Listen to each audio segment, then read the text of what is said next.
Because if Fubara comes back, he is not ready. He is not, I repeat, the young man is not ready to follow rule of law. He's doing what they call gallery. That is what he's doing. You understand me? So even if he come back, which I'm saying he will let him not come back, he is not ready to follow rule of law. He is not ready to work with the House of Assembly. And the House of Assembly is not also ready to work with him. Then how do we achieve the peace? How do we achieve the peace? The young man being the governor is not ready to make peace. But he just playing as if he want peace. He will do that. He will come, I want peace. I will give all this total this to make peace. All is foul. But this is the young man that Wike introduced, that this is the best man. This yes. And capable. Yes. Even your own son can disappoint you.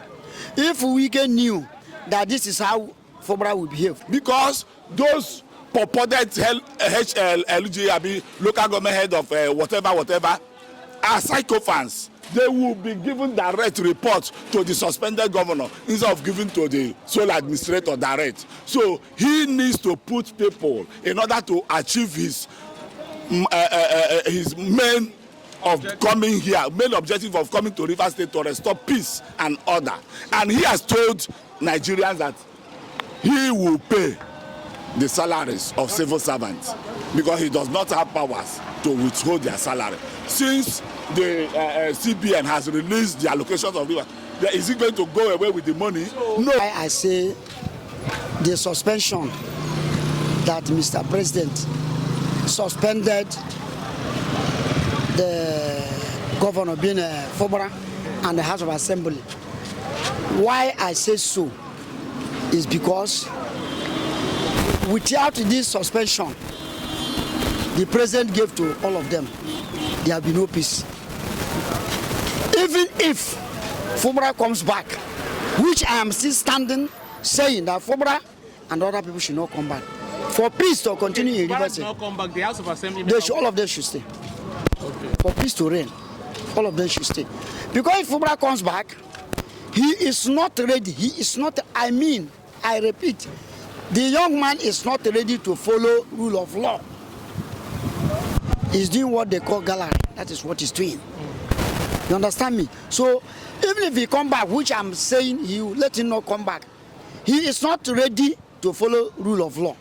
He is not ready to work with the House of Assembly. And the House of Assembly is not also ready to work with him. Then how do we achieve the peace? How do we achieve the peace? The young man being the governor is not ready to make peace. But he just playing as if he want peace. He will do that. He will come, I want peace. I will give all this total this to make peace. All is foul. But this is the young man that Wike introduced, that this is the best man. Yes. And capable. Yes. Even your own son can disappoint you. If Wike knew that this is how Fubara will behave, he will not allow him to be the governor. Was this because the governor ceases to be Wike's puppet? That's why you see they are fighting him head and toe everywhere.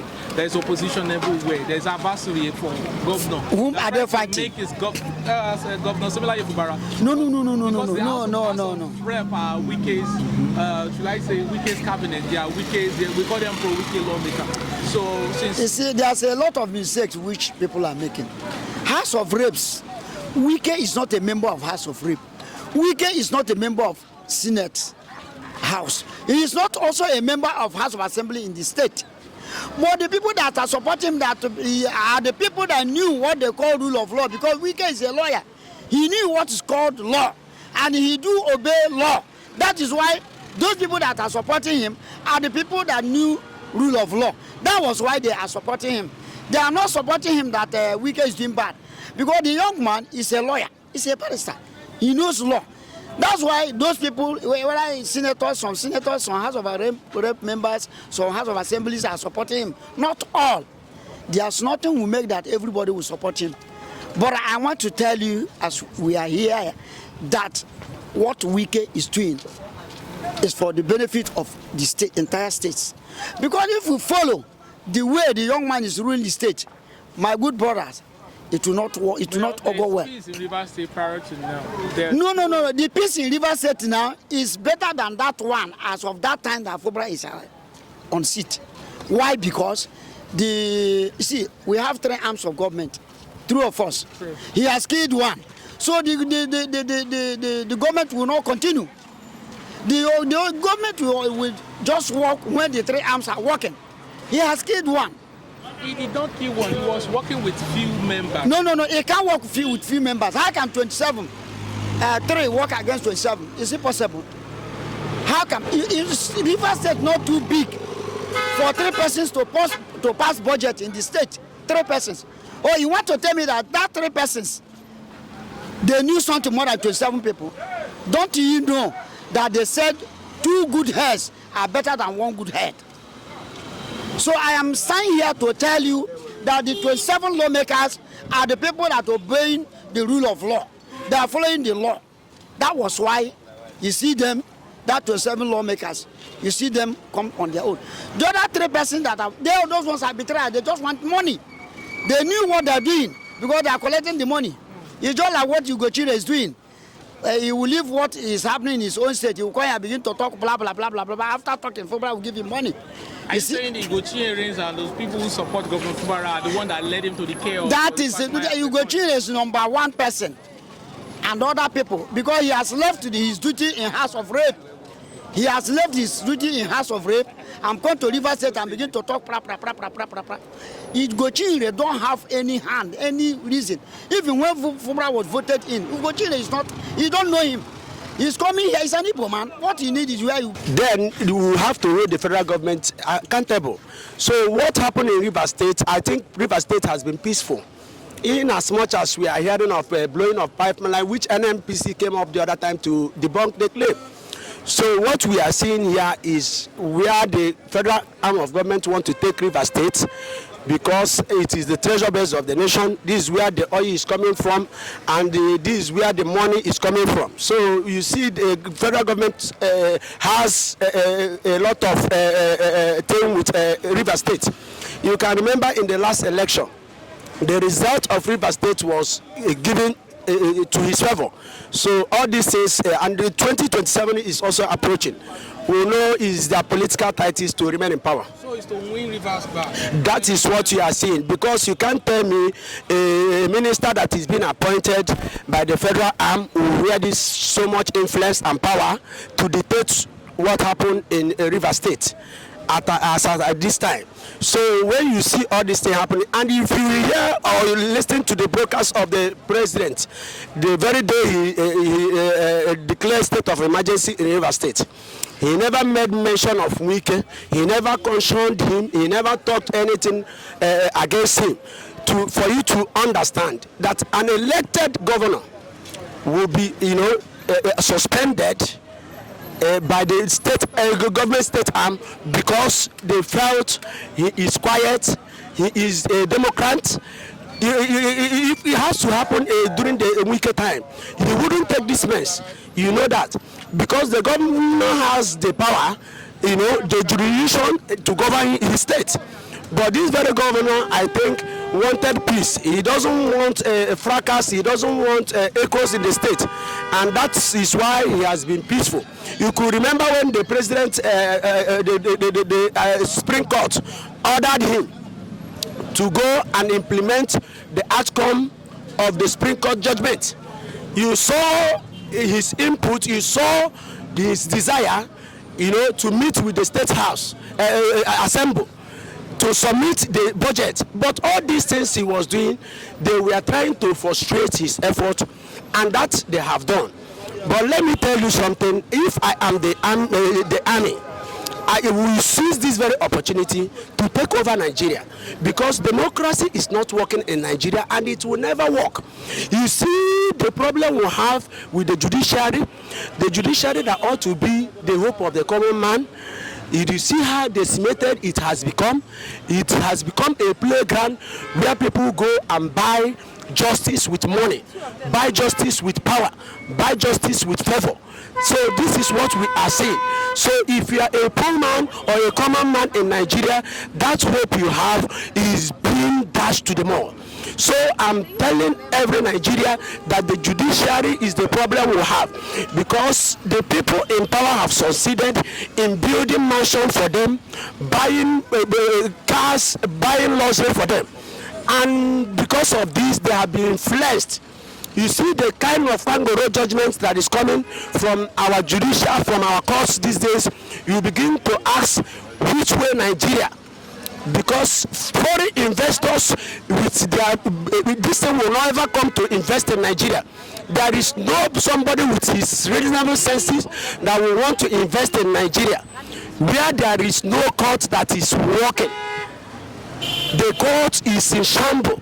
So why will you want to come and invest in Nigeria? You will lose your property and your investment.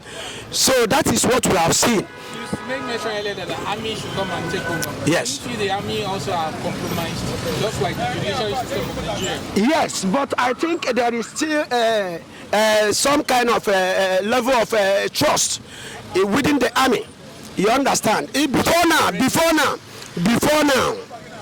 now, it is very difficult for you to inflict the army. But you see, democracy came with a lot of corruption, and that has influenced the army as well. The army before now, they don't go to blow block to collect money or arms from civilians. They don't do that before. But you can see in our highways, you see them taking money from motorists, taking and extorting money from individuals. So these are the problem. But I think if the army come, the lawlessness will be fair. They do this with a whole lot of impunity. You understand? Whereby there is so much evil, there is so much corruption in the system, and it's not helping matter, because this thing alone has brought about the drastic fall of our economy. Our economy is nothing to write home about. You will go to the market to buy an item today, tomorrow it has skyrocketed to the highest high heavens. So that is the problem we have, and there is no easy route to this. We are not, making any headway. Any soonest, because intervention. You see the problem that is happening. People are being deserting their ancestral home in Ondo State. The masquerading herdsmen has entered their farm, killing, maiming, raping our sisters, our mothers. The same thing is applicable in Enugu State. You cannot, they have gone into a community, ransack the whole community, killing residents. So what we are seeing is the Domadians coming to take over. Just like they have said before, they are in full swing to take over Nigeria. Many community has been deserted. How can somebody be an internal displaced person in his own father's land? There are so much internal displaced persons in Nigeria. There are ID camps everywhere. People are running out from their ancestral home because of the masquerading herdsmen, because of the killing. Somebody will, plant his maize, plant his cassava, and people will come with their cows to decimate the land, to eat their crops, and to, destroy their source of livelihood. And the government of the day is keeping eye close to it. Look at the judgment they gave to somebody that killed a Fulani herdsman the other day. That overpowered the Fulani herdsman that wanted to kill him in his farmland and killed the Fulani herdsman. And they gave him a death penalty. So that is the case that the government of the day want to Islamize Nigeria. That is why that even as a Fulani herdsman, you will come out with your AK-47 and kill people and nobody will come after you. Look at the kidnapping in Ngobala that is being spearheaded by the Fulani herdsmen, and all over the east as well, with the government sponsors terrorism going about killing people in their home. Look at the bombing in Ohafia. Look at the bombing in Okigwe. Why are we into? Is there war? Is there war? Why is the Southeast being under siege? Why is the government of the day, making life difficult for the people of the Southeast? Why is the killing so much? Why are we targeted? Are we not part of Nigeria? If they feel that they don't want us, they should allow us to go. So the last court is for military to take over. Let them come and take over. Look at the last court proceeding. The last court, even before now, that they brought Nnamdi Kanu to court. You saw what happened. You saw that they want to, justice deny is justice delay. This very young man, what he said is that you are marginalizing my people. Include us in the scheme of things. Bring us into the fold. Let us show us that you really want us to be with you. Is there anything working? Is there any seaport working? Is there anything? In fact, there is so much about Nigeria that if we begin to talk from now to tomorrow, you will feel perplexed. You will feel, disgust. Thank you so much. But all the same, we are moving forward, and God will destroy Nigeria in